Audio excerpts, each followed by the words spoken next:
Now, as many of you know who've been listening to this show on and off over the years, Michael Shafar is one of my favourite comedians, and it was an absolute honour to be able to go along and see him at this year's Melbourne International Comedy Festival.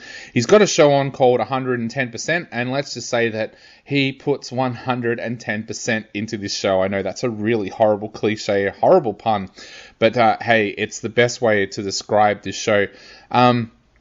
Michael is just one of those guys. He's a very natural. We talked about Joseph Green being very natural. Michael is also a very, very natural comedian on the stage. Feels like he's just telling you stories about his life, but they are such hilarious stories. One of the things that makes this show so special this year is, of course, when we had Michael on the show, he told us a little bit about the fact that he developed testicular cancer for the second time during COVID, and once again had to go through the treatment.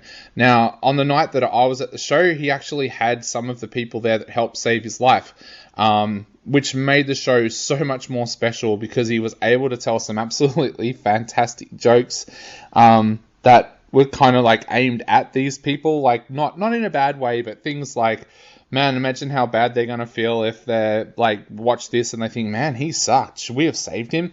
It was absolutely fantastic. Those people loved it, and so did the rest of the audience. Being Jewish, Michael talks a lot about what it's like being Jewish in Melbourne. His jokes are very Melbourne. If you don't know about Melbourne, different Melbourne suburbs and things like that, then you're not going to get his Caulfield jokes and things like that. But works absolutely brilliantly well if you're a Melburnian.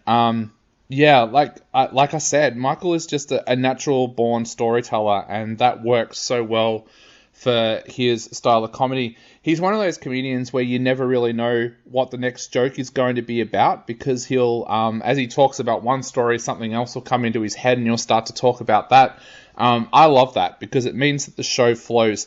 There's been a couple of comedians that I've gone and seen at this year's festival where you've seen them constantly checking their notes, like, well, what's the next story I'm going to tell? You don't see that with Michael. He has his notes there, but he doesn't constantly go back to them or anything like that. He kind of just like tells a story, something comes into his head, and he'll start talking about that as well, and it just flows. It just makes it feel like you're talking to a mate and having a conversation with him.